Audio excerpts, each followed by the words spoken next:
Welcome to the People's Guild. If you are invested in Splinterlands or if you are just curious about Splinterlands, then this podcast is for you. All right, welcome back to the People's Guild. Another week, another episode, another fantastic guest. Today we've got a fellow YGGer, an old school OG YGGer, and fantastic content creator in his own right. He's on Into the Splinterlands with Demore on a weekly basis. You can find him over on Spotify. I think their podcast runs on YouTube as well. And he is not shy to any controversy. He loves drumming up the beat in Twitter conversations. You may have seen him in a recent and hilarious Master Debaters showdown with Tails on Jim Morgan's channel. We've got Rogue Patton. Welcome to the show, Rogue. Thanks for hopping in. Dude, pleasure to be here, my friend. Pleasure. So you've been into crypto now for about a year. So how has your first year gone? How has it been? Like, what lessons have you learned? What will you do next time, or what won't you do next time? Coming in hot right away, Wesco. I love it. Well, I tell you what, it's been all downhill from here, baby. Like, that's all it's been. Like, I came in and Bitcoin was, very short from its peak at like that 66 or whatever it was. And then, yeah, it's legit. It's just been nothing but red candles from there. So I honestly, that it's been really good though that I found gaming specifically when I did, because my crypto experience started in the central exchanges where, it's just like whatever coins, and it's like listening to people and they're like diversify Ethereum and BNB and Bitcoin and all these things, but like I wasn't doing anything, right? I'm not so I would get into it, and then it seemed like I was gravitating towards the day traders, right? The day traders were basically they were the only ones doing anything with their coins and everything. And I realized I'm just not a day trader at all. Like, I don't have that level of attention. Like, I have a whole life kind of revolving. And so what it takes to be a day trader, like, it just wasn't really a thing. And so like my coins are just sitting there and I wasn't doing anything. But luckily, I was able to find gaming in the crypto space. And it started with a game called League of Kingdoms, which was like a direct spin-off knockoff of League of Kingdoms, which is like a mobile game that I became very familiar with over COVID. And so it was like a nice transition for me. I was doing it and I was like, oh wow, these NFTs and everything kind of has value. And it's, because I knew the one-way street of League of Kingdoms, or of Rise of Kingdoms. And then so the League of Kingdoms having a little give and take, being able to take some out and put some in, it was like, all right, this is pretty nice. And every day though, like I felt very just unsatisfied with like where I was at. And so I was searching all the time. I'm like, trading card games on the blockchain, because my whole life has been trading cards. Like, I grew up on Pokemon, played Yu-Gi-Oh, did Magic forever, Force of Will. Like, I've played trading card games forever. And that's where I wanted to be. And so the same three always popped up. It was Splinterlands, Gods Unchained, and Skyweaver. And I went to Splinterlands first. and yeah, that landing page is not it's not a good landing page. I quickly left Splinterlands after I was like, all right, well, this looks very childish. And then I clicked on the market and I saw a 2-mana card with no abilities selling for 50K, I think it was. And I'm like, that's not it. Like, that's not a thing. I don't know what they're doing here, but I know that's not a thing. I'm getting out of here. So I left. So it's kind of funny looking back now. Like, I had a huge judgment on this game because I saw Prince Julian at 50K. And I was like, that makes no sense. I'm out of here. And so I did Skyweaver for about a month, like right in the very start of their launch. I was doing that, and I was doing their tournaments, their conquest mode, collecting gold cards and all that. And it was really cool there. But the ecosystem wasn't right. And I kept having more and more people be like, Splinterlands, Splinterlands, Splinterlands. I was like, fine. So I came back to Splinterlands, and that's when I fell in love with Splinterlands, because it was right. The ecosystem was the best, right? And so that's really, since that point, my main crypto has been Splinterlands from there. And so for me, the red candles haven't really meant too much to me, because I Mhm. have a steady gaming, like I've dedicated a steady income for gaming. And so I just constantly, I'm dollar cost averaging like a champ.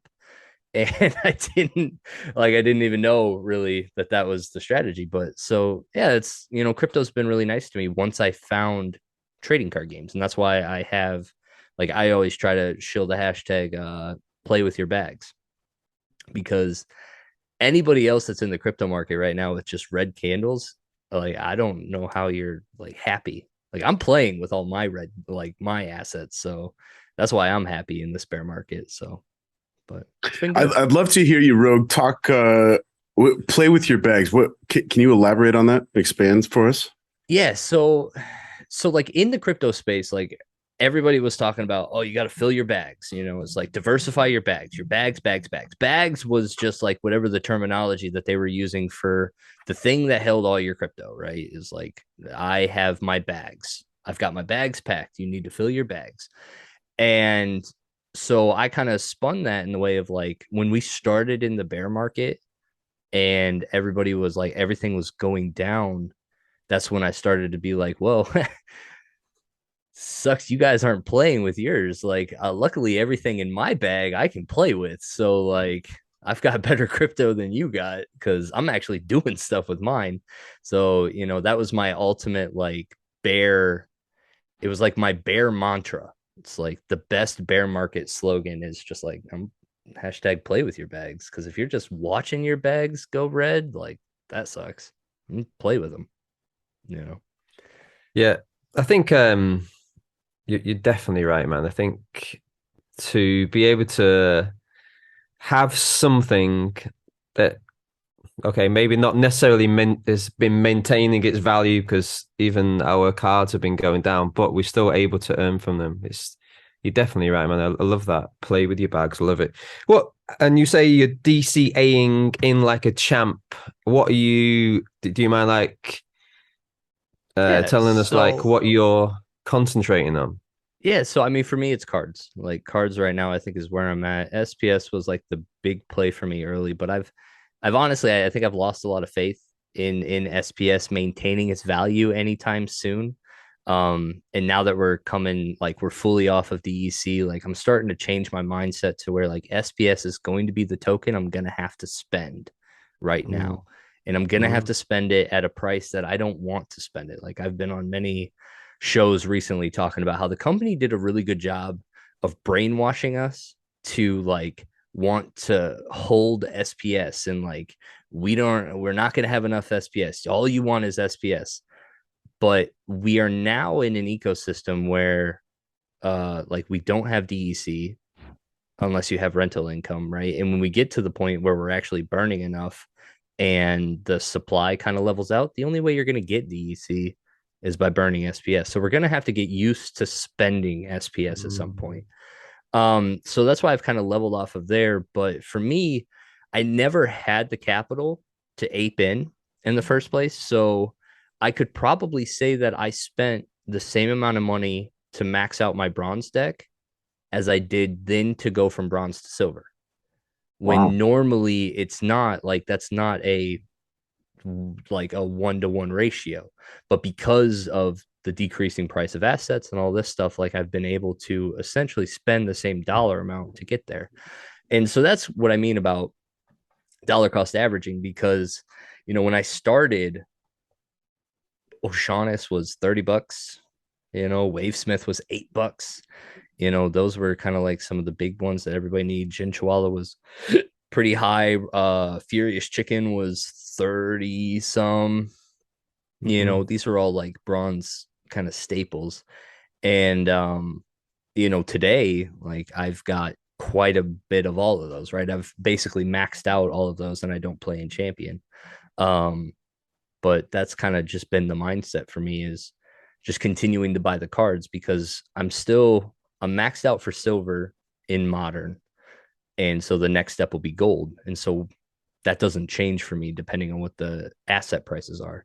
Actually, I would kind of argue, if our asset prices doubled from here, I would probably have to stay a silver player for a really long time, because I wouldn't be able to afford to make the jump to gold.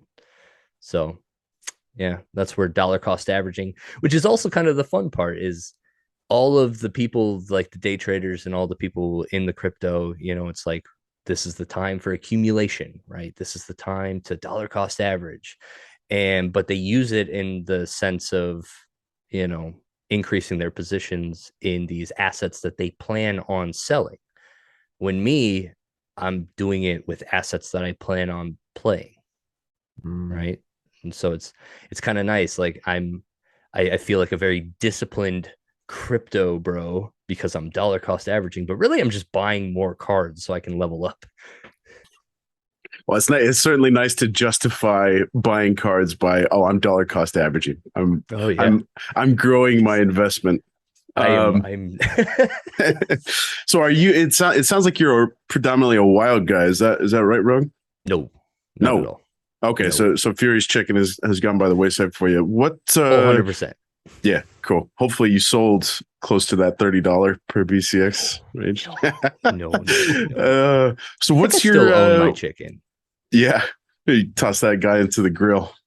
Well, it was interesting because the chicken was like, coming from the games that I've played, like that was one of the first things that I noticed. It was the only 0 mana card, and that's huge. Like 0 mana cards are huge. So like my mind, $30 was great. Like, let's go. This is going to be the most expensive card in the game, period, because it's a 0 mana card, and the utility on that's amazing. Well, then they printed 5 more. So like that really just kind of sent that out the window. But anyway. Well, to be fair, the chicken is still more versatile, right? He's available in all rule sets, whereas with the exception of odds, right? Whereas there's a handful that can shut the fiends out. But what is your? So I'm curious, Rogue. How has your philosophy, your perspective, your approach to getting to gold changed, if at all, with the advent of Chaos Legion Burn? Obviously, that's starting, I guess, here in a few hours for folks in the States. December 1st, the burn begins. How has that adjusted your approach to getting to gold? Well, I mean, I guess it's really all still, at the end of the day, the strategy hasn't changed. It's just whether or not I'll be able to. Because like my strategy has always been to take more of a shotgun pack approach to building my collection. And then once I reach a certain threshold, then I'll go to singles to finish it out. I don't agree with the philosophy of doing like one splinter at a time, or half leveling up stuff for gold, like going from like rares from level 4 to level 6. I totally disagree with anybody leveling up something to level 5, because that really takes away a lot of your, like, it locks you in to an in-between card, and it takes away a lot of your resale freedom, and it really doesn't make you the most competitive in that league, right? And so for me, I will continue to build all the cards, and then once I've reached a certain threshold, I'll make a mass combination and move my whole deck up to gold, and it'll be max gold, right? So if I don't ever reach that position, then I've essentially just got a bunch of extras that I've leveled up to various, like maybe level, max bronze or max silver or something, and they're on the rental market doing something in the meantime. And then I'll just have assets that when Rebellion comes out, maybe I can sell those and accumulate a good amount of money to go into Rebellion. Because at the end of the day, I want for my foundation to be solid in max silver. I want to make sure that like when I move to the next, I want to make sure that whatever set that comes out, I'm going to be able to max that one out too, because I my whole goal in all of this is to be the most competitive player in whatever league I'm playing in. And I'm staying focused in modern because that's the only cost effective way that I can do it right now. Right. So that's generally the strategy. So that's why I always do packs, just open up packs, throw combinations onto the rental market and just wait until I'm close. And then if I'm couple $100 away, then I'll just max everything from there on the singles. But that way I don't get caught with my pants down, because there was a lot of people that I think tried to push their silver decks to gold by, leveling up to 5 or leveling up one splinter, and then not being able to actually realize those gains in an effective manner, and not being able to really take a step back. A rare going from what 4 to 5 is maybe, I know it's 35 BCX to go all the way up to level 6. So I think it was like another 20 or another 15 or so BCX to get to a level 5 rare. I'll take a look. 25 to 40 and 40 to 60. You got it. So it's another 15 BCX. And if we're talking about summoners, that level 5 summoner is not really, like, it's not unlocking a lot, especially if you don't have all the other stuff to back it up. But realistically, what you gave up you gave up like 3 level 5s that you could have on the rental market, right?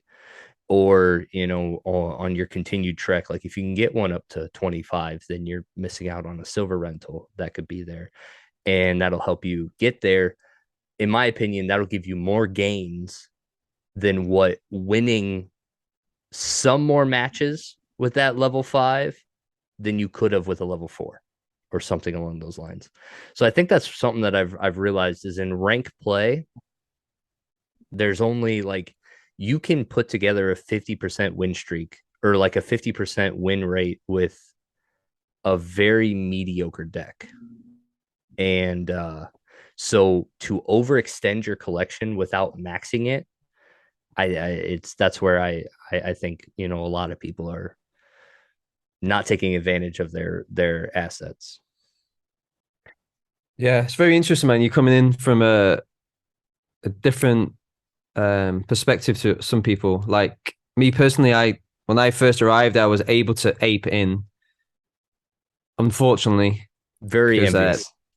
Well, no, but I was aping in with all these cards at their max height, right? So if I were to come in and ape in with the Chaos Legion, I'd be in a better state. But like you said, you weren't able to ape in, so it's very interesting to hear your progression. So have you embraced Rift Watchers, and are you able to kind of maintain that kind of way of leveling up your deck that way? Yeah, I own every Rift Watcher cards at max level silver.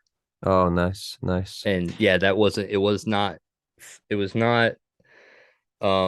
very, it was not very far after pre-release that I was able to have that collection. And so I was also very intentional on making sure I bought 150 cards in the pre-sale so that I could get the silver level promo. Because that's the ultimate goal. Is I want to make sure when a new set comes out, it can go back to the foundation that I already have, right? Like, because it would, I as a competitive player, I would feel very sad if I had a max level chaos deck and I've been playing with it forever and they just released a new set and I didn't have the money to max out those cards.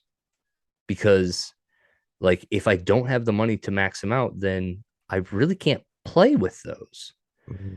And so that's like all the other sets that are coming out. Like, if I don't have the foundation, or if I don't have the revenue to continue to reach those levels, then I'm actually not growing my deck at all.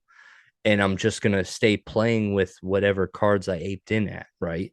And so that's where like this foundation will hopefully carry me for X amount of years until, and the end goal will to be a champion, like stuff happens in the game and like I get like a lot more gains out of something than what my normal little bit would have. So like in the last, like I predicted, or I actually asked Aggie in one of the town halls if Lux Vega was going to be sold for DEC.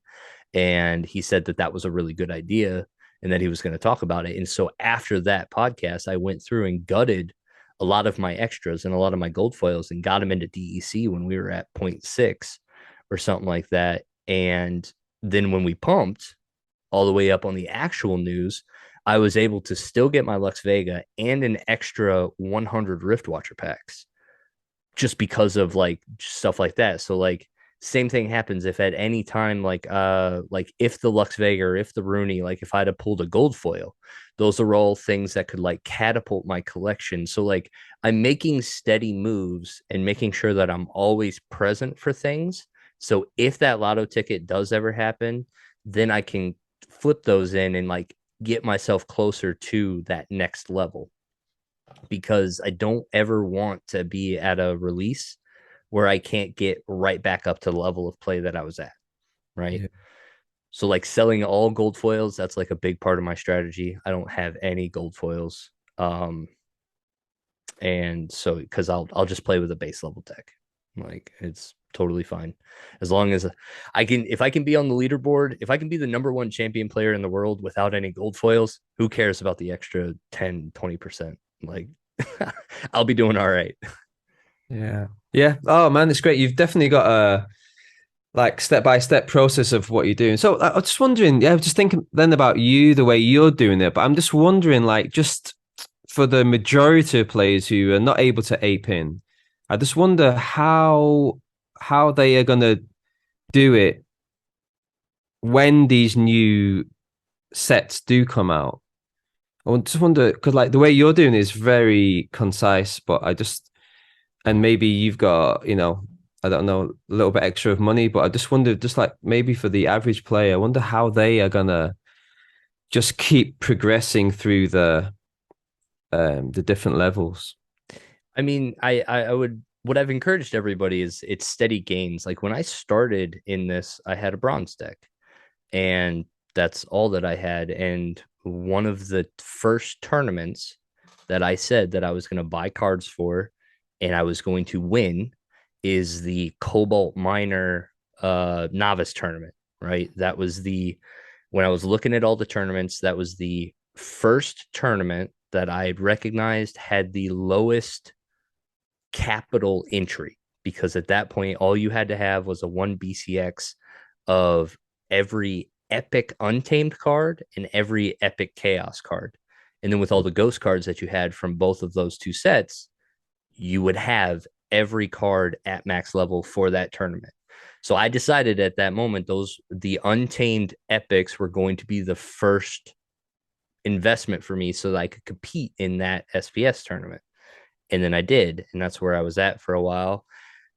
And as I grew from there and as things happened, then I moved more to bronze, like max level bronze. We got to chaos only tournaments. Once I was at max level chaos bronze, and I started to get into those. And then it was just like I was constantly moving in gains, but it was all very tournament focused. Like tournaments are where, in my opinion, all the gains are still at in Splinterlands. Like ranked play less than diamond, there's nothing there. There's absolutely nothing there. You got to play tournaments. And so that's where I would just like encourage people, like when you start, just identify something that you want to be good at, get the cards necessary to hit that point, and then go for it, right? But I'm probably one of the only ones that is talking about the games in terms of gaming, because the majority of the content creators that I listen to, like they've talked about, you can just level up 2 splinters and go this route, and like a 50% win rate is fine. And like it's all because of just the earnings, right? The earnings. And what I'm pitching is a strategy of winning.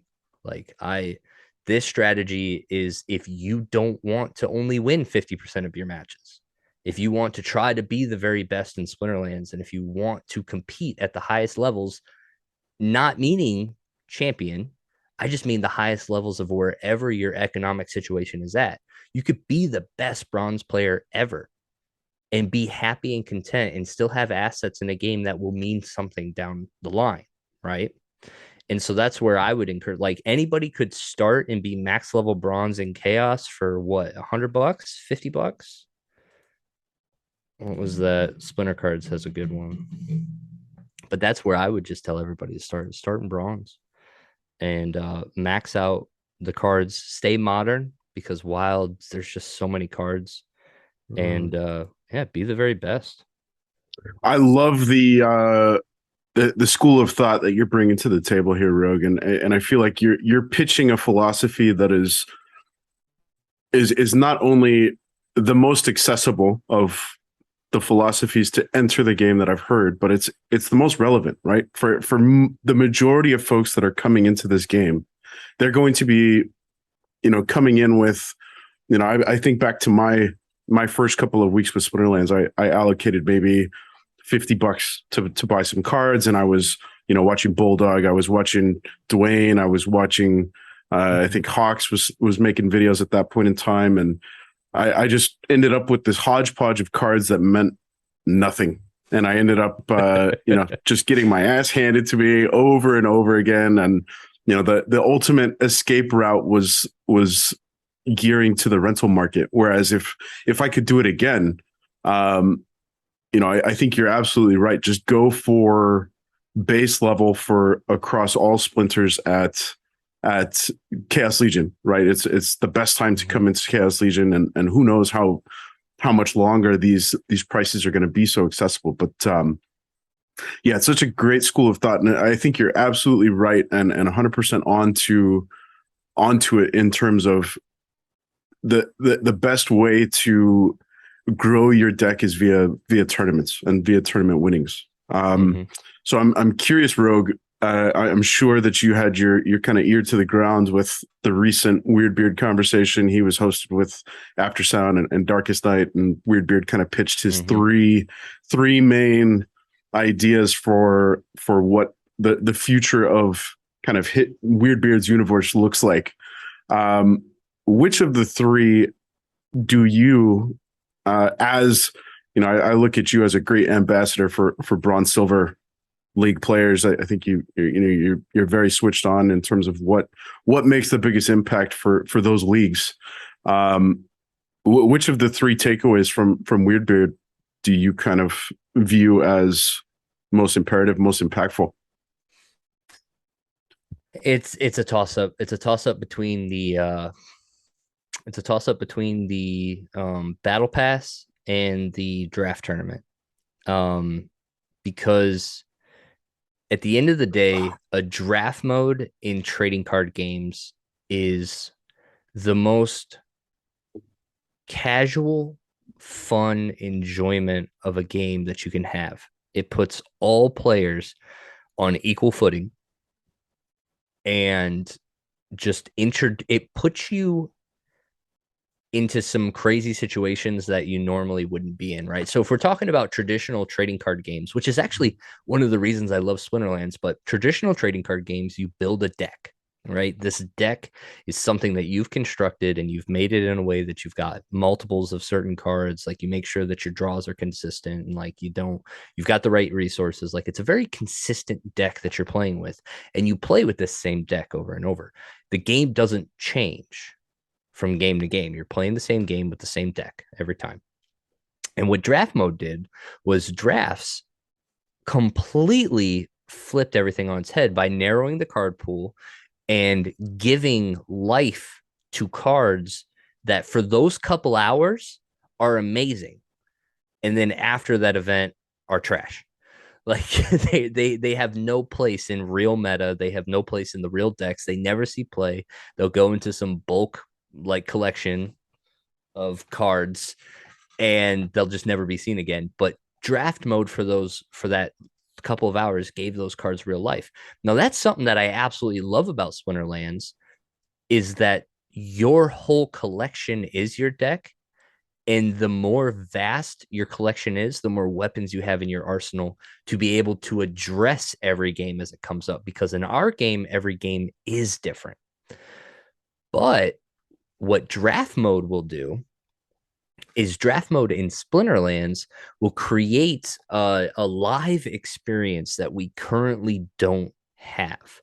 We don't really have a live experience with players in the sense that, like, if I'm sitting down, I know that the other 7 people sitting down with me are going to be real, right? And we're going to do this draft, and we are going to unlock aspects to this game that are going to be also unheard of and unseen before, because there's no way, like when I've thought about draft mode, there's no way that we could do a draft mode without having some special ruler summoner, without having some special neutral summoner with no abilities, right? It'll just be like a 3 cost thing. Like if you don't pool a summoner in any of your packs, you're just going to be playing with this thing, right? But then above that, there's no way you're going to be pulling enough cards to stay color specific. So I imagine that this format is going to be just like open 4 packs. There's your 20 cards, all 20 cards. Like there is no splinter restriction. There is no, like all 20 cards is going to be at your disposal. You can play mix match splinters, do whatever, because you literally only have 20 cards. Like you have to play with everything. And that's going to open up and that's going to create an experience that is going to be so unique. And it's going to give players, and especially at my level, something to look forward to, right? Like, let's say that we've been grinding for a while, and let's say we're talking about players that just don't, like, they just don't buy packs, or like they're very limited, right? And let's say they get to a point where like draft is a thing, and for the draft tournament, you show up with 4 booster packs and you play the tournament. Well, now all the players that are getting packs, maybe they save up their 4 packs. And instead of just opening these packs one at a time, they got something to look like. They'll hoard these 4 packs. And once they get those 4, they'll jump into a tournament and they'll do something like that. Instead of just having this single experience of opening packs, they'll be in the communal experience of a draft with those 4 packs. Right. And I think that's really big. Plus, it'll give everyone a reason just to continue to open packs. Like that'll always be the thing, is like if you've got 4 or 5 packs, 7 packs, I don't know, however many we decide to do, jump into a draft and do that. But then two, the battle pass though, there was something that Weirdbeard said when he was talking about the battle pass that was very resonant with me. And I don't know how many people picked it up, but he said that one of the benefits with the battle pass was we were going to create a more educated and better Splinterlands player. And he is so right. He is absolutely right. And maybe it wasn't the battle pass. It might have been the free to play aspect. I think it was the free to play when he was talking about it, because the free to play would be the ghost card aspect. Once a week it would change, and like we would have this thing going on. And what he said was like, basically by introducing this to everybody and everybody having this, then you would have more people and more discussions like what I have with people, of like, these are the meta plays, these are the things that we think about, these are the reasons that we do what we do. And you'd be forcing them to play with cards that they normally wouldn't play with. They'd be seeing play lines that they normally wouldn't. And you would create a foundation of player first Splinterlands, like battle mages. Like, and I think that's something that we lack currently in Splinterlands. Like, we won't be able to make the jump to esports, the jump to main stage, the jump to like being a real game until we can get more gamers than investors. Like that's kind of generally one of the sentiments that I've come to over the last year. I was listening to Sinister Tales discussing about the game, about the videos about the title The Bad Seed in Splinterlands. And he was discussing about how RNG, or about what could prevent Splinterlands from making it as a recognized esports platform game. So I was just wondering, like, what do you think about that, and what other things do you think could prevent Splinterlands from becoming popular within the tournament industry? Yeah, so I Esports, guess one of the so I'm trying to think, in this video he was targeting specifically the RNG. it was just standard the RNG issue, because like I would say I don't agree with that, because like poker is one of the biggest games in the United, like global. Like poker's one of the biggest global games, and that game is 100% RNG.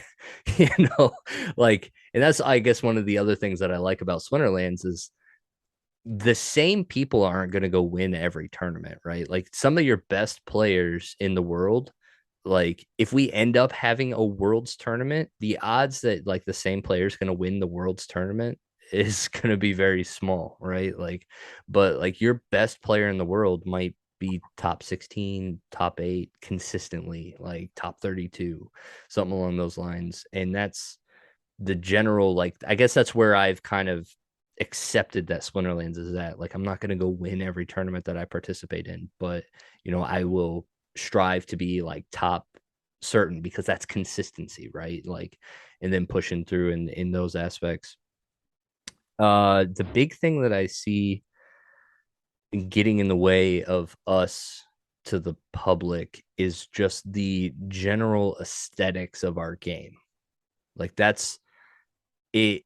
There's certain I believe we have a good game on the front, and we need a way to be able to stream and to grand stage the team selection aspect, because I think that was one of the biggest takeaways from Splinterfest was like just watching the battles. That's not Splinterlands. That was like the result of putting the teams together, watching like all the commentary, all your best like streamers and everything. They're talking through their play lines while they're setting up the team, right? Mm. And that's generally something that needs to be shown in all of this. But yeah, the other thing is just the aesthetics of it all. There has to be something visually exciting about the game in order to get it on the same playing field, because like if you go watch Magic the Gathering Arena, right, which is their online platform for that trading card game, their animations and everything are very smooth. The whole game is set up very nicely and it's very aesthetically appealing, and it's all very clear too, like on screen, and your streamers are able to like commentate based on the gameplay that's happening live. So that's essentially, I think, where we need to be. It just needs to be more aesthetically appealing, and we need to have more visibility on the team selection aspect. And then we should be able to advertise that game better, right? Because the big thing is how is somebody who knows nothing going to be able to identify somebody that's really good at this thing and want to be like them?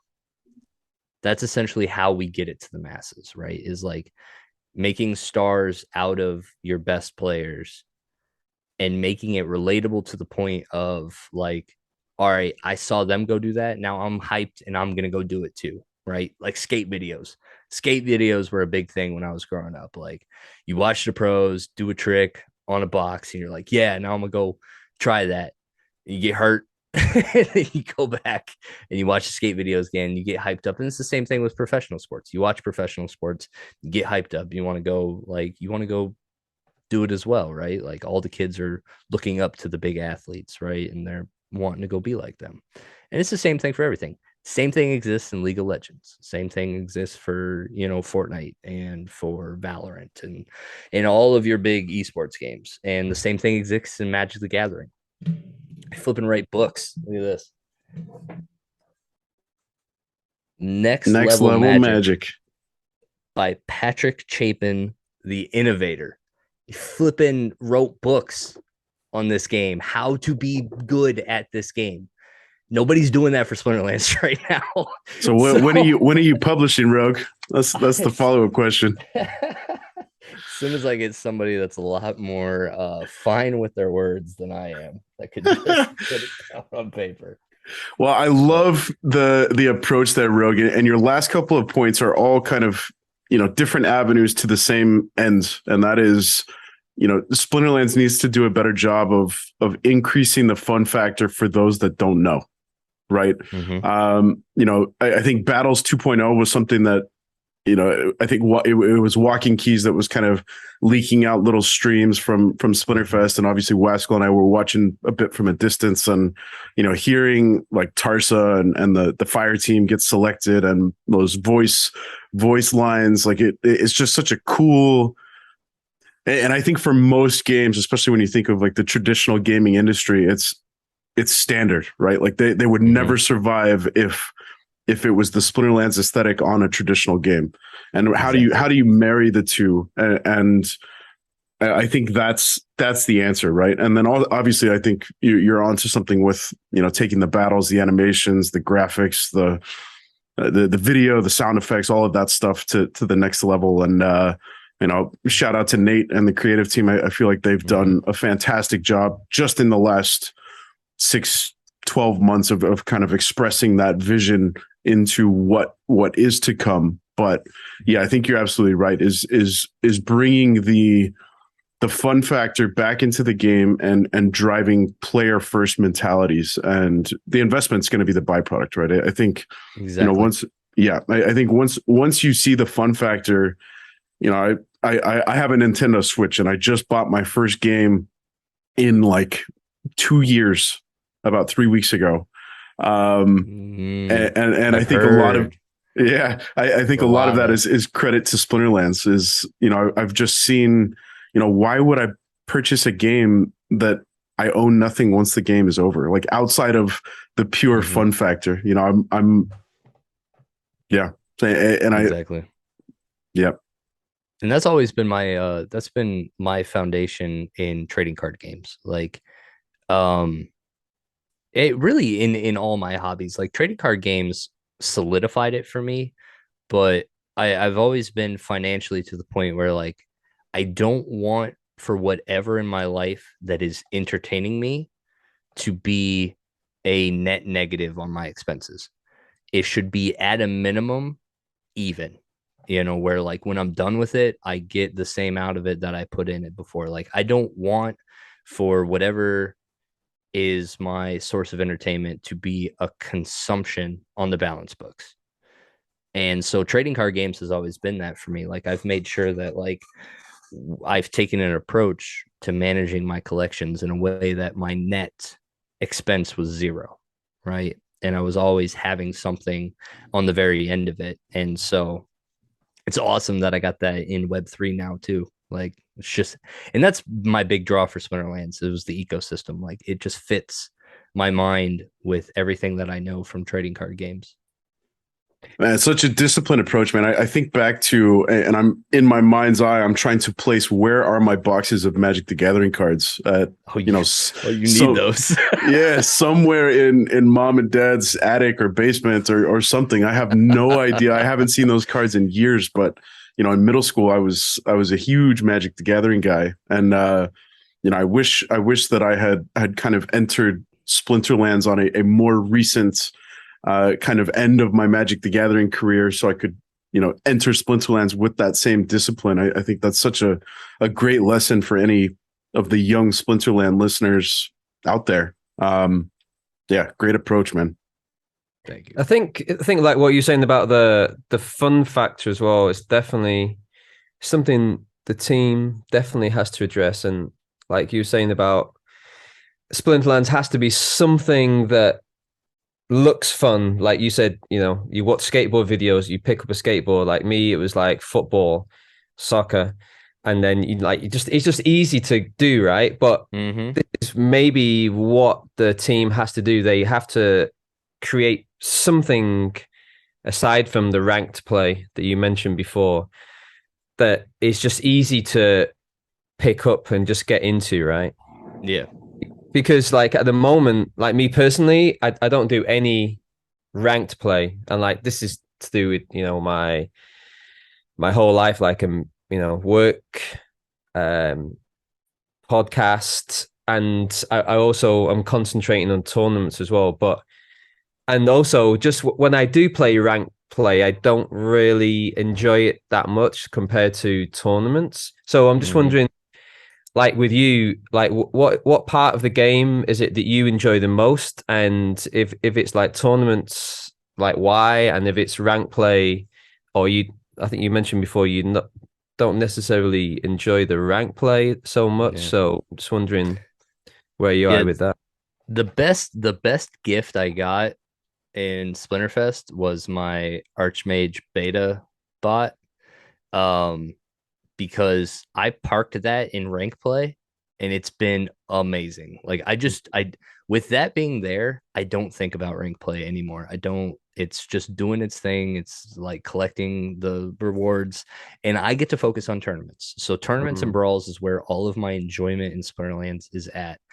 And I guess the reason that I enjoy it the most is because tournaments have always settled well in my brain. There's like a clear structure, there's a clear order, and to win one of those, everybody is on like the same playing field as long as you have the max level of the cards, right? And that's always like that's that's why like I tell everybody like if you want to be tournament competitive, max all of your cards. Do not let it get to where like you're getting beat because you just didn't own that card, right? mm, Get beat because you didn't play that card or because they knew what you were going to play and countered you. Like, don't get beat because somebody's got, way more stuff than you do, way more weapons in their arsenal. And that's not to tell anybody that like you don't go do the tournaments you don't have all the cards for because I still play in the wild silver tournament. Like I don't have near the expectations for that as I do the silver chaos rift watchers tournament. Like I go into that one with expectations to win. I go into the silver wild one just with expectations to have fun and see what the meta looks like. But that's generally, and then the brawls have actually become really cool too because we've moved up to tier 3. And so I feel like at tier 3 now I'm at the same level of competition as I experience in tournaments. And so with that level of competition, every win just means more. Every battle is that important, when you're talking about, brawls or tournaments. And what I found was in ranked play, I found sometimes that I would just bot. That's why I have no problem botting my account because I played like a bot oftentimes. Like I'm just like slamming through lineups and just like getting through them real quick just to burn ECR down. And I'm just kind of like just putting together teams, not thinking about it. It's like, oh, I lost. And like if at any moment in Splinterlands you lose and you're just kind of like, there might be something wrong. Like that's generally like that's not the right gaming. Like like a loss shouldn't just be like, nah, whatever. Fire up the next one, right? Like you should be processing losses. You should be learning from them and like understanding what happened so that doesn't happen again.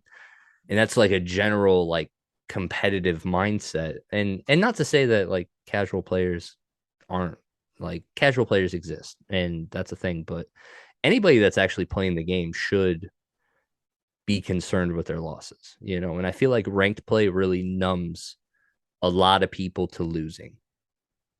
mm. Where in tournaments, like you don't get to play the next day if you have a 50% win rate. Like you don't get to play the next day if you have more than 3 losses. You got to be on top of your stuff to keep playing. And so that's where all my enjoyment is at in the game. I love it, man. So with the tier 3 stuff, how have you found? So obviously tournaments have been geared to allow for Rift Watchers for a handful of weeks at this point, and we're Yeah. gearing up to get Rift Watchers included into brawls. Um, how have you been faring without Rift Watchers in the brawls versus what do you think your level of gameplay is going to be once Rift Watchers is moved into the phrase? Yeah, no, it's gonna make a 0% difference for me. I play in the alpha beta promo reward like Frey. So I don't get to play with Chaos. I don't get to play with like it's interesting because I've talked about, the competitive mindset and for tournaments and all that stuff. But actually in the guild, I've taken the role of being a heavy renter just to take that financial burden off of some of the other guild mates. Like I park myself there just because I know that I can afford, $2 worth of rentals for a guild brawl, and I can go that route. And I've always taken that. So before or in tier 1 it was the alpha beta Fray, tier 2 it was alpha beta silver, I can't remember what it was there, it might have been alpha beta bronze, and then now it's the alpha beta promo reward gold.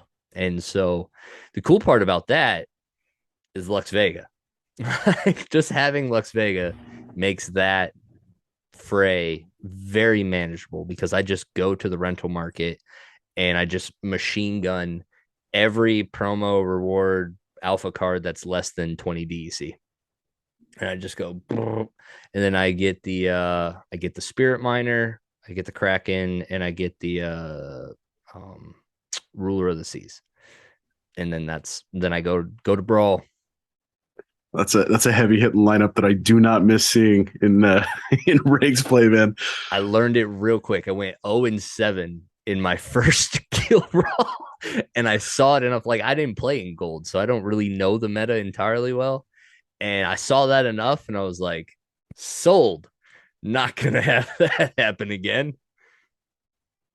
Yeah, it's interesting. Lux Vega has panned out exactly how everybody predicted in terms of her overall value to across the board. So I think all three of us have experience with Archmage. And Waskell and I were talking about it the other day, how heavily Lux Vega gets played in Archmage. In Diamond and Gold, have you found similar experience with Archmage, the beta token running in Silver? Yeah, no, the still absolutely loves Lux Vega. That was something I noticed like the first day that we had it.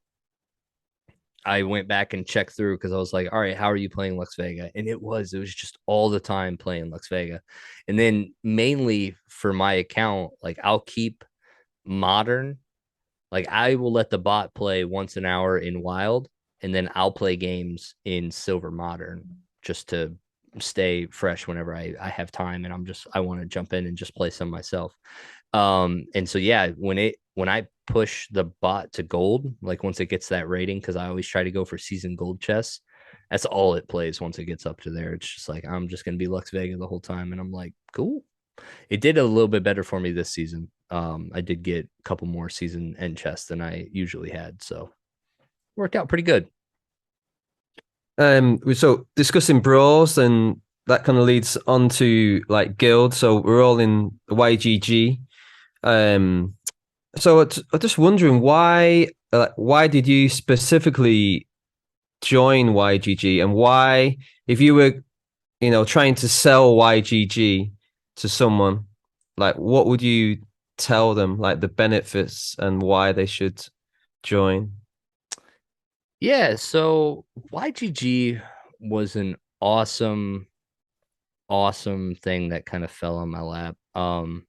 I had no desires to join YGG because my original knowledge of YGG was just YGG Prime is what we call it. YGG Prime is the normal Yield Guild games. They're expanded into just every Web3 game. They've got something going on and everything, own a bunch of assets. But specifically, we are a part of YGG SPL. And YGG SPL is a sub DAO of YGG. Splinterlands players from YGG Prime presented the opportunity to buy the Splinterlands assets from YGG Prime to create the sub DAO. And that was two regions and like 6,000 or so untamed packs. Yeah, like just 6,000. a nice, beautiful starting. Like I think it was $500,000 worth of stuff to start a sub DAO with, and it was like, all right, cool. So they had all of that kind of going. And I did a podcast with Luke, and Last Dragon was on there. And after the podcast, the after podcast show, we were just talking, and he was like, "Hey, come to the weekend challenge, come hang out with us," and all of this stuff. And I was like, "Cool, yeah, I'll do that." I was still just like getting to know people and all that stuff. Like, I was still very young. Our guild was tier 1, doing nothing fun. Like, it was very early in the game for us. But I had just started my Splinterlands TV, and so like my name was starting to get out there a little bit. And so I did the weekend challenge with them once, and then the after show of that one, I started talking to some of the YGG guys more, and I learned more about what YGG SPL was doing and what their plans were and the general approach that they were taking. Because one of the big questions that I had was, I was like, all right, well, I think YGG is most known for just like scholars, like they leech from, like, in my mind, like scholars are only like there to leech from. And like I'm not really like, I want to own and like just compound into an ecosystem. Like, I don't want to take out or anything like that. And that's when I learned that YGG SPL was actually like, it is formed by a bunch of battle mages that own a lot of their own collections. Like, we actually don't have a scholarship program in YGG SPL. Everybody that's in YGG SPL has a collection, actively plays, and is part of a YGG guild. And so that was kind of a different model in my mind. And then the more that I kind of talked to those guys, the more that I realized that there was a lot of knowledge here in the space that I knew nothing about. Mm. And so I just wanted to surround myself with people that knew more than I did at the end of the day. And so they were like, yeah, like, bring your guild into YGG. This is what it looks like, and this is what we'll do. So I got with my guild leader, and I was like, hey, what do you think? And he's like, dude, let's go. Like, we had like 5 active people at that point. We were like, we can't recruit anybody to save our lives. We don't know what's going on. So we just jumped in.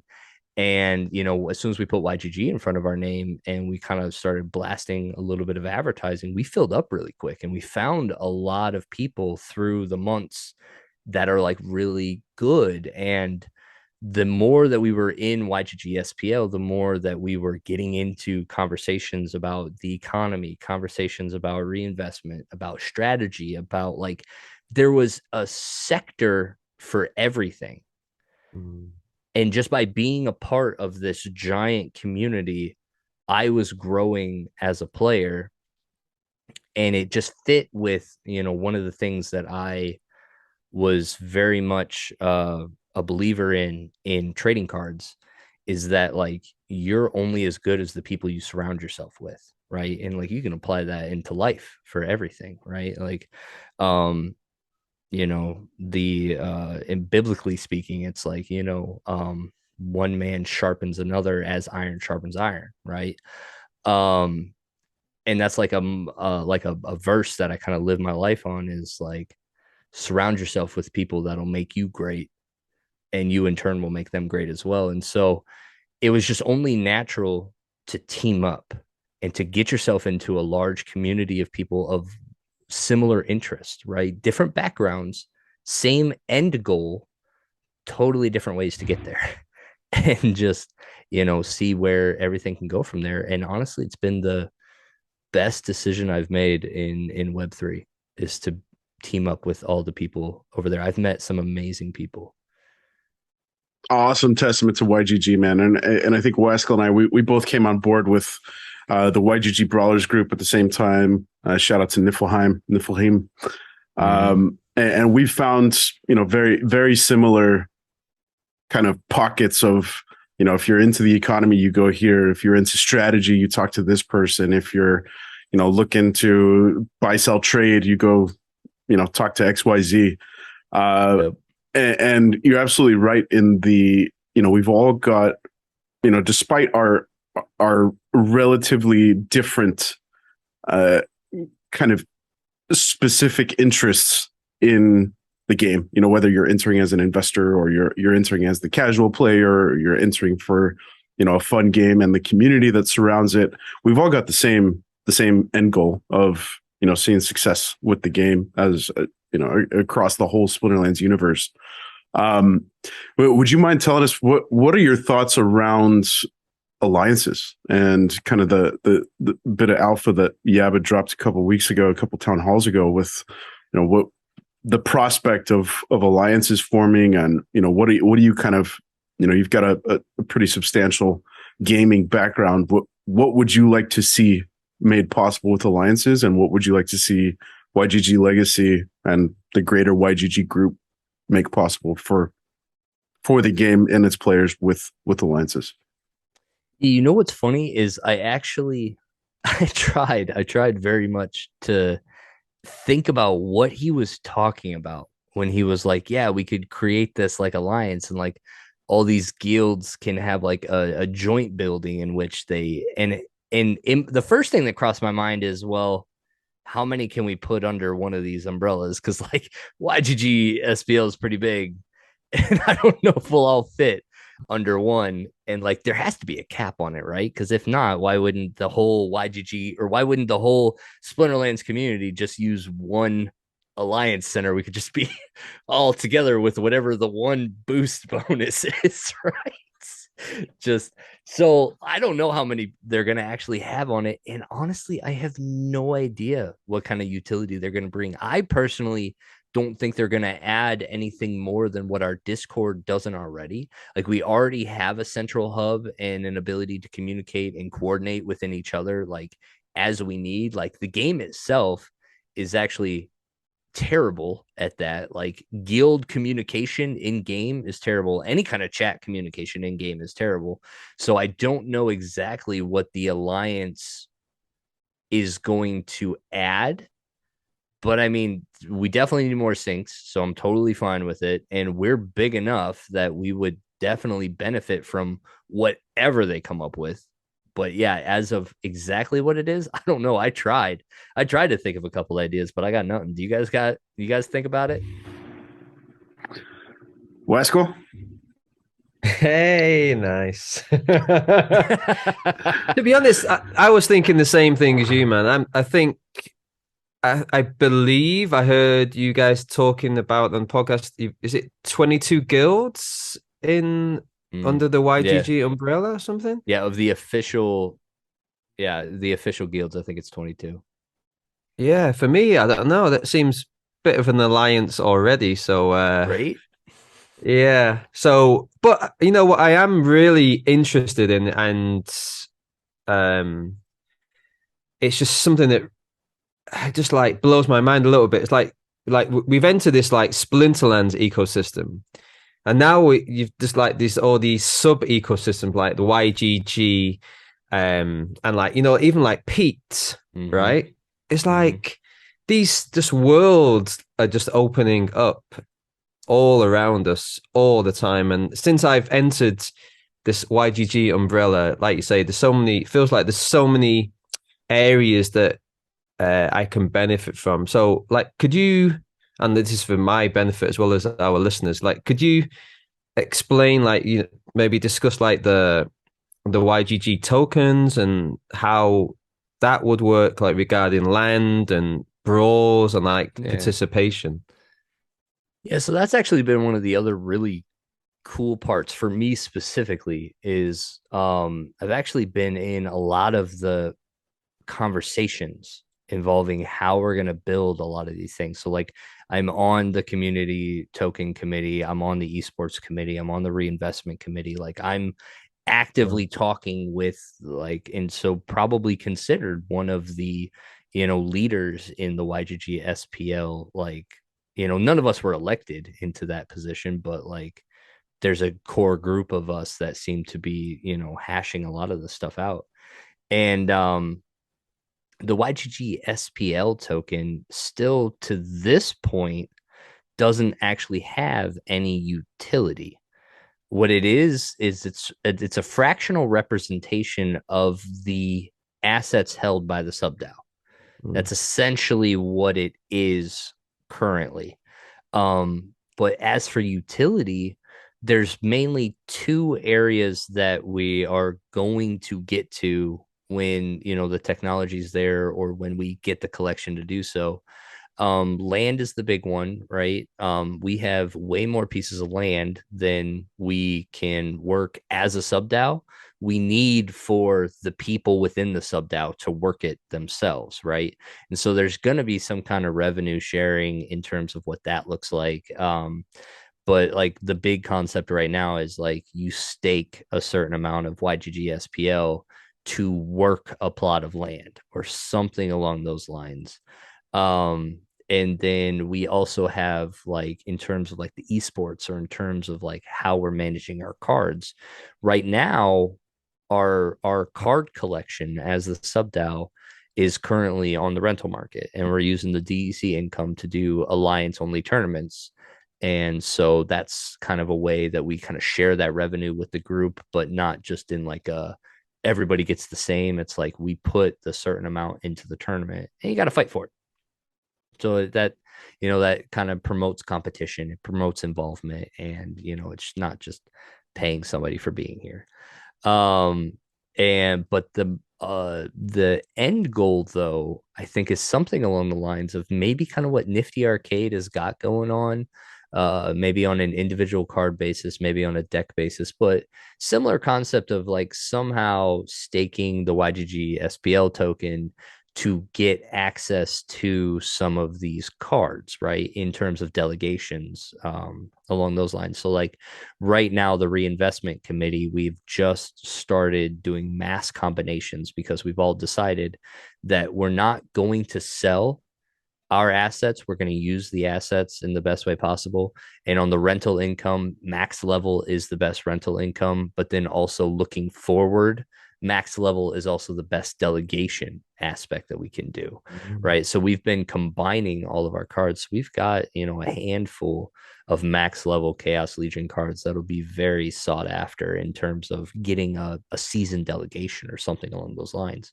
And so exactly how all that's going to work is still, being decided, because we're still ramping up our collection at this point. We started with 6,000 Untamed packs, but we only bought 3,000 Chaos packs and we got 3,000 Rift Watchers. So like we're not level on our assets right now. So like in this bulk buy coming up, made uh we just made decisions where we actually sold some of our gold foil legendaries from Untamed single BCX that we weren't ever going to be able to level up.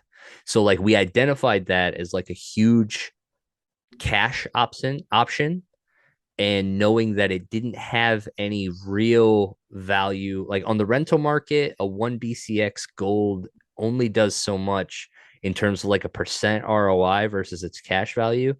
And then also from a delegation standpoint, like a 1 BCX legendary kitty gold, like that's a max silver level. Like, is that really like on a delegation, or do we cash that in now and jump into like these sales? So, like in anticipation of these sales, we actually liquidated a good amount of our legendary gold foils from Untamed to really get into this bulk sale. So we are actually going to be very much positioned more into Chaos Legion, than we were to start, because we were very lacking in Chaos. 3,000 packs wasn't, I think it only gave us a couple max level cards. But so that's generally kind of where we're at. And that's also the fun part, right? Is there's this whole other thing going on in YGG aside from like we are managing, the collective is managing a $500,000 worth of assets to the best of our abilities. And like, so to think about the things that we have to do to best manage and to best set ourselves up for the future when we have no idea what the future looks like. Mm. That's also the biggest thing. Like when you look at the worth of our sub DAO, it's heavy in land and we still have no idea what land's going to do. Like, Does so it it's, help that you guys have all got the same goal in mind when you're making these decisions? yeah, 100%, because I think that's generally where we're at. We have a nice group set up, and we have a hierarchy set up, and we have a like an overall custodial guardian. over everything that has veto power if at any point something gets like completely out of whack. But for the most part, like we have a very diverse background and we have a very diverse look on the way that this is. So like I'm looking at this from the realm of a competitive silver player that isn't a whale. We have whales that are also looking at it from that. We have very competitive diamond players. We have more casual players on this looking at it as well. And so it's within the group, we know the general goal is to increase our longevity position and to continue to build and promote the ecosystem that we're in. Like that's always the biggest thing is like the sub DAO is going to always be a benefit to the ecosystem that we're in. We're going to constantly build our collection within this ecosystem, right? And so yeah, we all kind of keep that in our minds. And so when we make these decisions, we have a lot of debate on it, like especially that gold foil like sell. That was an idea that I had in the very beginning that was met very harshly because because the original concept when I brought up that like, hey, we should sell our gold foil kitty, it was like, you can do what? You can do what? That is like sacrilegious, man. Yeah, and it was like we're in the middle of a bear and like all of this, like that card was worth 20 grand not too long ago. And I'm like, yeah, but like who's gonna buy it? Yeah, and then like what are we going to buy with it like once we get back to that, right? Like today we have an opportunity. Today we could do this, and like there were other people that were like they started to see it and then we talked about it, and it was weeks of conversation, honestly. And then drop it, let it sit for a couple weeks, come back to it. Like there's oftentimes that's happened. Like we don't just in a couple hours come up with a decision and we're like, yeah, we're done. You know, it's just like somebody Hands up, from the who committee thinks? Yeah, exactly. Somebody from the committee is like, hey, good morning, guys. We should probably talk about this again. And we talk about it, rabble, and then we go quiet for a little bit. We think about it, and we come back. It's another thing to do in the bear market. Like there's just managing a $500,000 thing that we all have partial ownership of. It's awesome. That's cool, man, and that is such a great representation of the Splinterlands community as a whole, right? So everybody's got their own vested interest in the game. Everybody's coming from a different background, different economic status, and bringing a different perspective. And I love to hear that you're on this committee that has representatives of kind of each of these factions that are playing this game that we've grown to love. And it's got to feel good to kind of hang your hat on the fact that gold foil kitty got sold, and that was Rogue's brainchild. Nice, you know done, what? It was and I actually have something else that I've done, and I'm just waiting for it to come in the mail. And as soon as I get this in the mail, you guys will all see something that I'm very excited to introduce to all of our awesome battle mages in YGG SPL. I think it's going to be an awesome thing that a lot of people are going to want, and we've got everything set up for people to get it. And so as soon as I get mine in the mail, we'll make sure that everything's good to go. And yeah, I'll share with you guys what I got going for us. Oh, Rogue, you can't leave us hanging like that, man. Give us a little hint. Give us a little taste. I got to, bro. Let's get a whiff. It's esports related. Let's just say that. All right. It's esports related. So well, that's about as generally specific as you could be there, Rogue. Appreciate that, man. You're welcome. Shoot, man. So a couple of I guess a couple of weeks ago at this point, maybe 10 days ago, you guys posted a podcast and you kind of introduced the show with something that you like to do with your family and kind of celebrate something in everybody's lives that we're grateful for. And that really hit home for me. And I celebrate gratefulness over gratefulness leads to happiness in my in my philosophy towards life. And, that's something that really kind of resonated with me. So I'd love to hear your thoughts, Rogue. What in the current bear market, in everything that's going on with Splinterlands, what is something that you're kind of finding yourself grateful for within the present? I'm grateful that somebody listens to my podcast. Hey, man. That's awesome, man. Oh, it feels really good. But no, honestly, I'm grateful that we have a technology that we're currently challenging the financial system with, and that it's open to a lot of people, and that we're all kind of learning and growing within this space, and we have this freedom to do so. I'm very, very grateful that we have an alternative to the current system that is in place. And bear or bull, like, the technology is real. The capacity's there. And I'm just glad that I'm getting into it, before the masses, so that maybe I can also help others when they come in, as I was helped when I came in. So that's something I'm really, really grateful for. Beautiful, man. Are you waiting for me to say mine there, Ben? Yeah, tell us, man. What is it? No, you definitely hit some good points there, man. I love that. Maybe I can go back to that in a minute, because me and Ben were talking about something related to that offline before. I'm grateful for this podcast, man. Or gentleman, just to work with such a fine fellow as B Jangles, and just to meet really cool people, interesting people that I can learn from, and helping me grow as a person, challenge me in ways that sometimes are challengeable, and just helping me learn about the game. So yeah.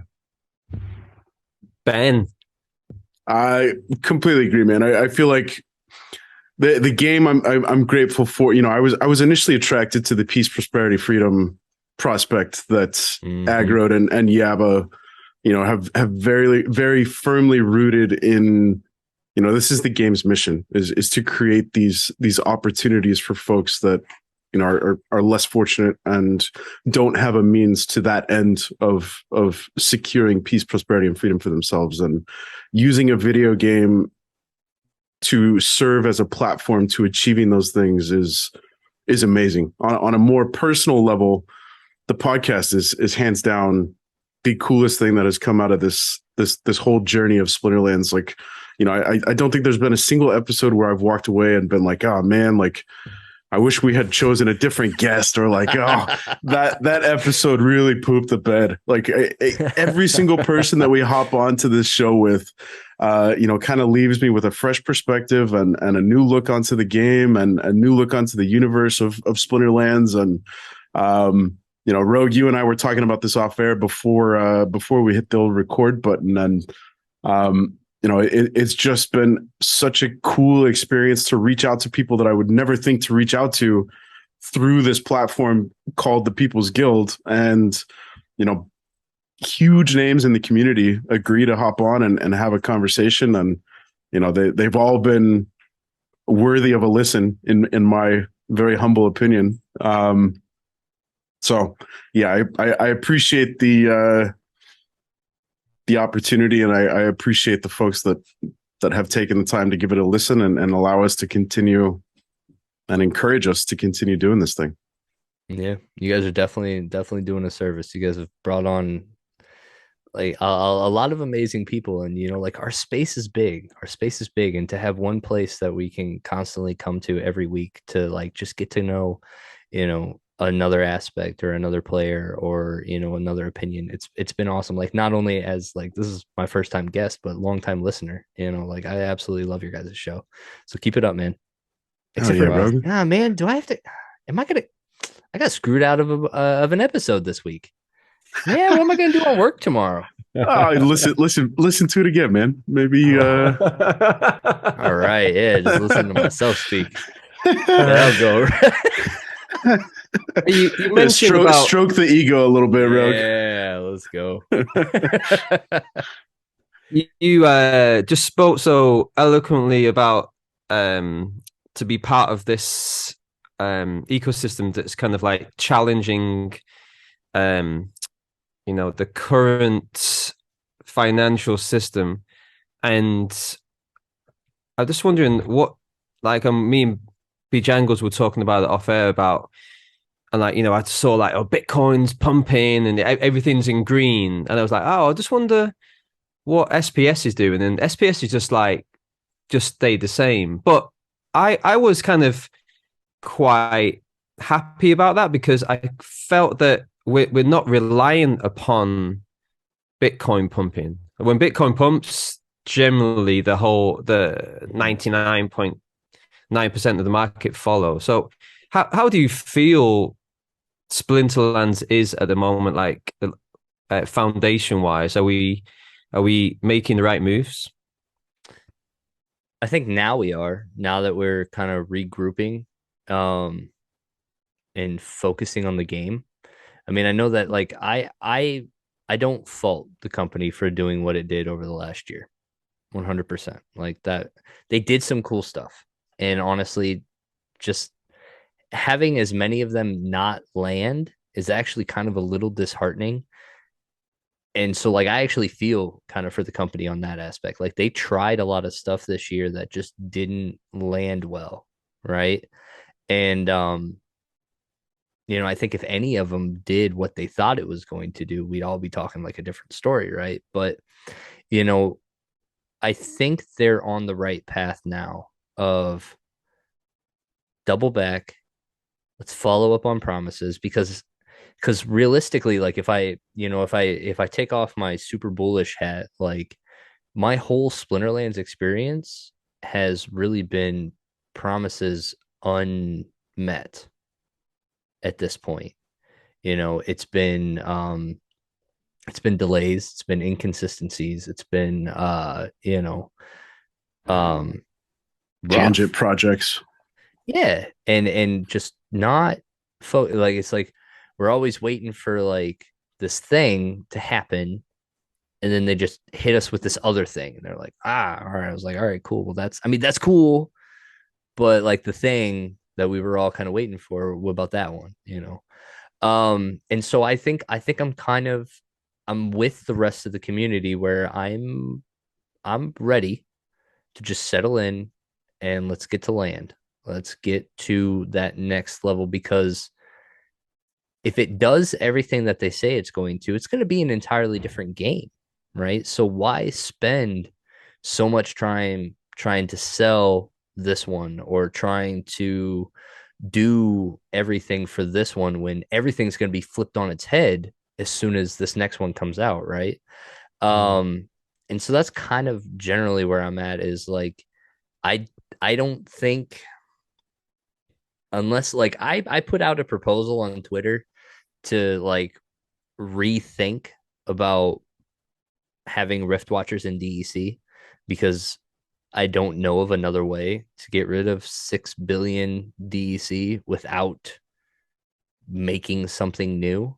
And that's where like I don't want to rely on something new. I want for the new thing to be land next, but I don't think we can wait that long to get the DEC out of circulation that we need to get because if we don't, like that flywheel is never going to start. SPS isn't going to go anywhere except for down, right? We're just continuing to print, and it's now the main form of selling and buying assets in game. So, that's where I would say is just yeah, we just need to get to land. We need to get there pretty quick. But am I confident that we will get there? Yes. How low will we go from here? Not entirely for sure. Do I like that we're not kind of pinned to the rest of the market? Yeah.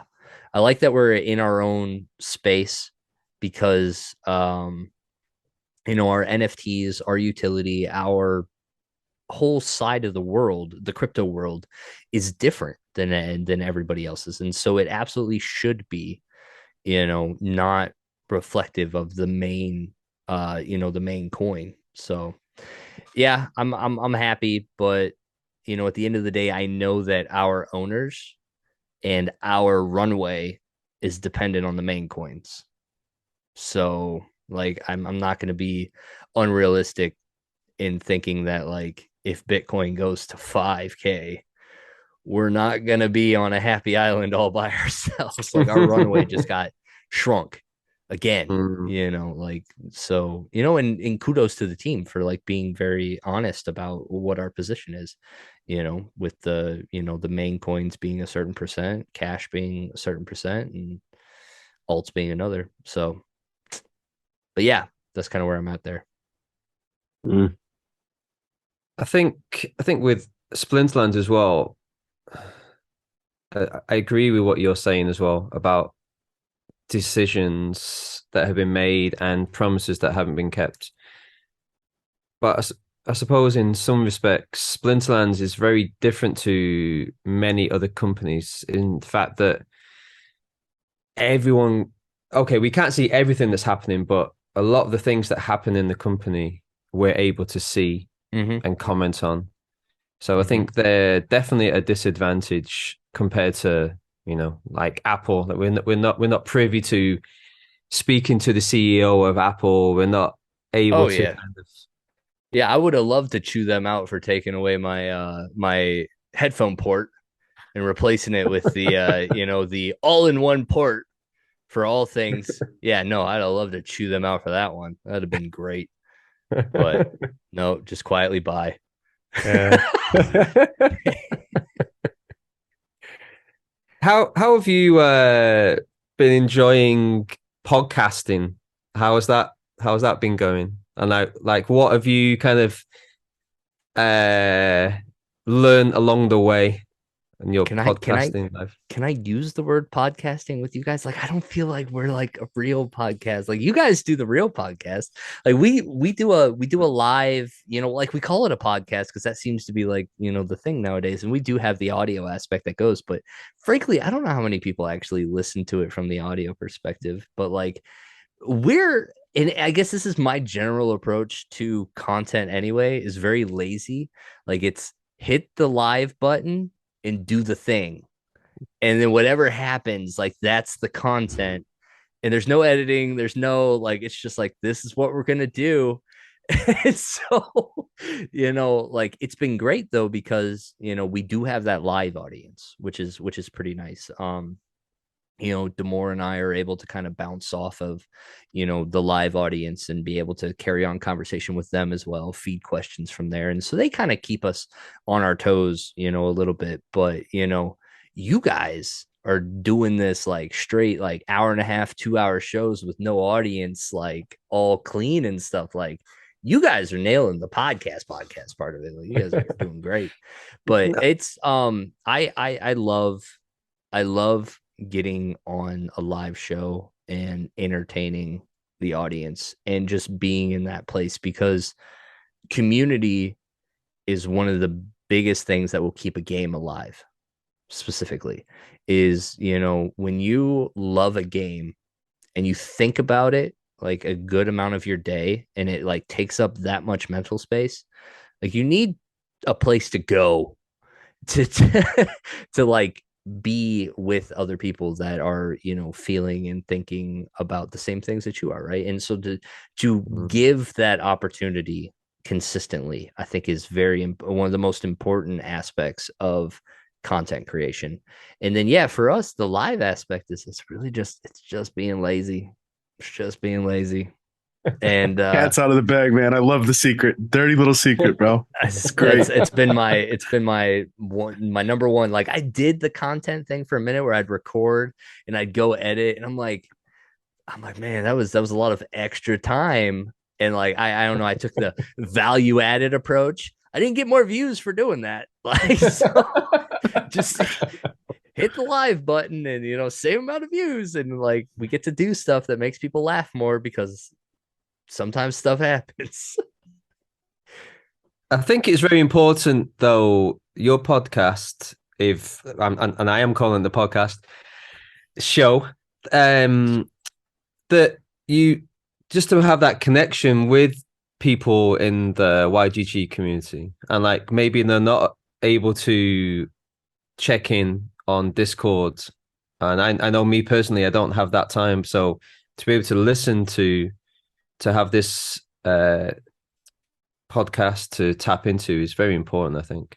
No, that was definitely one of the foundations to the podcast was like because Damore and I are like on the committees and everything and like we're so active, we're constantly up to date with everything that's happening, right? But you know, it just eventually clicked once that like we have hundreds of people in our Discord. We have so many people on the 22 qualifying guilds, right? Like there are a bunch of people. There's not that many people talking. So like at the end of the day, like we needed to have some form of communication that was maybe more palatable than a Discord, right? We needed to make sure that we were able to kind of branch out and also have that live experience for anybody that wanted to stop by and ask direct questions, to somebody that, to their face and, to be able to, feed off of that. So that was really like the big thing was like the educational aspect on the YGG SPL front. And then so when we started, we made sure we did every month, like we'd cover the numbers and everything, and we go into the details. We talk about the GAP program when it was coming out and all that stuff. And so, but what we ended up finding was there wasn't a lot of people that wanted to engage with us on that. So like we'd almost like hit some notes and then we'd be like, all right, I guess we're just going to transition into a normal conversation about Splinterlands at this point. And so that's kind of where we ended up evolving to is like, we make sure that we have whatever notes from that week that we want to hit for YGG SPL, get them out early. If there's any questions, we kind of go along those lines, but then we just transition into normal Splinterlands banter. I think it's a good word to describe the general approach that we take. You come for the stats, you stay for the banter, man. That's what it do. Where can you tell the any good listeners of the People's Guild where do we find the live stream, the show, the podcast? Yeah, so the podcast is every Wednesday. We do we kind of have a rotating show. I don't know if it's going to continue this way. We might just do a night show from here on out, but it'll be Wednesdays. We do Wednesday morning, 6 a.m. Eastern, or Wednesday night at 10 p.m. Eastern on a rotating. We tried to cover both sides of the world, but we might just be doing the night show from now on. That's still to be decided. But you can find us just search for YGG SPL on YouTube and Twitch. So we've got both names, youtube.com/YGGSPL and same for Twitch, twitch.tv/YGGSPL. And you'll find us there. That's where we get the podcast. We do the weekend challenge. We've got 2 of those on Saturdays. And then when we come out with a random video occasionally, like I'll do random pack openings. Like I did it for Rift Watchers, or, if something else comes up and we just have random conversations, we can do that too. So. Well, looking forward to seeing how YGG SPL proceeds with the bulk buy for Christmas coming around the corner, and what that I fully expect. Assuming that the Chaos Legion burn initiates today, we should be rounding the bend of that next 500,000 mark to the next legendary summoner, which I expect Aggie will kind of be keen to drop some abilities, drop some stats at the next town hall. That in combination with the promo card should drum up some hype and get the that FOMO feeling creeping into the Splinterlands community. I'm pushing very hard for that promo to be a bear. I know you. I was just gonna ask. Oh. You're still beating that drum, huh? Oh, still. I even tagged him specifically yesterday. I've never done that on Twitter. I felt like this is definitely extending. Like I'm uncomfortable doing this. Like I'm about to tag this man on Twitter, and I have no business doing this. But I want the damn bear promo, so we're tagging. Did you get a response? Nope. Nope. Well, maybe nope. that could be silence is maybe approval. Maybe that bear is going to get announced on Monday, man. Yeah, I've Are been you like in? paying attention to the likes. I'm like, all right, if Nate sees this, I don't care if Nate, Weird Beard, just somebody from the flipping team, just give me a like so I know you see it. Come on, baby. So if you could choose a bear, what bear are you hoping for? I so like I've heard the comments on like the polar bear, and so I'm pretty down for a polar bear, but it's gotta be like some fantasy style of bear, like and it's just gotta be the meanest, mangled looking, just war bear that you've like ever imagined. Like I can't tell you because Nate hasn't created it yet, but I know he will, and it's going to be the meanest looking bear you've ever seen. And we'll all know that we know what it was for, and we lived it, and we're gonna have the promo to show it. That's what I'm speaking this into existence. Let's go. I love it, man. I hope we end up with nothing less than the crypto winter mangled war bear, man. That big neutral taunt to I just cannot believe you taunt us called that. in perpetuity, man. Man, I flipped out when we saw Coral Lurker. I was like, this man called it. He's been talking about the neutral taunt for weeks. Oh yeah, I have, man. I felt so what's the word there? Vindicated. It came into power, and we still haven't seen actually the artwork that I put out there. We still haven't seen, and it looks like that's going to be one of the legendary airdrops from Rift Watchers, unless that artwork just got tabled for something else. But yeah, we'll see, man. I spoke it into existence. It's your turn, Rogue. Let's get that bear into existence, man. I wonder what ability it's going to be bounding down with. Yeah, I don't know. Something I mean, we icy. talked about it. I don't know what kind of detail, like maybe they make a new ability. Like Halfling got a very specific ability that is only for Halfling at this point, right? So maybe they do something. Somebody had proposed the idea of like it was like menace or something along those lines, or it was like a resilience or something, and it was like a self redemption that we got for Rooney, but it was like it only lasts for one turn and it comes back super statted for like one hit before it dies or something like that. It's like the last stand type of like I don't know. But yeah, I don't know. Rebirth would be kind of cool. Leech. It's got to have life leech, I would say. Life just leech. really just draining. Piercing. Yeah, piercing life leech.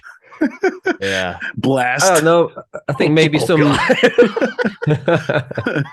I think some new ability, something to do with ice. Maybe the winter bear. Maybe just throw the ice, freezes your opponent for a go or something, and then it can melt. Just the top of my head. No, I'm with that. I like it. Awesome. Well, Rogue, let's we want to extend our appreciation again, man. You great conversation. We love having you on. Hope to have round 2 at some point in the future. Appreciate you taking the time out of your evening to stop by the People's Guild. And any last words you want to get out to the people? Any last shout outs you want to make? No. You guys are awesome, man. Keep up the good work, and yeah, just stick around, guys. I mean, this ain't the end. This is a great time. This is a great time to be here. It's a great time to, surround yourself with other people that are in it with you. Find a community, get involved. Don't be in this space by yourself, man. Don't be stuck with your own thoughts. Like, just jump in and hang out with people. Take advantage of this opportunity and go meet somebody and build some camaraderie. Dropping life lessons, man. Love it. Yeah, I love it. Yeah, man, you're doing great, man, in the whole ecosystem as well, man. You're kind of, I don't know, man. I was just thinking then, like the time, like you're one of the, unofficial leaders of the YGG SPL. You've got Splinterlands TV on Mondays and Fridays. You've got your podcast. You've got work. You've got 2 kids plus 2 more coming the way. Plus the oven. Plus 2 in the oven. I'm surprised. I don't know when you have time to sleep, man. But yeah, it's been great speaking to you, man. Great meeting you. It's my first time to kind of be in touch with you, so it's been a pleasure. Okay, guys, you have been listening to People's Guild.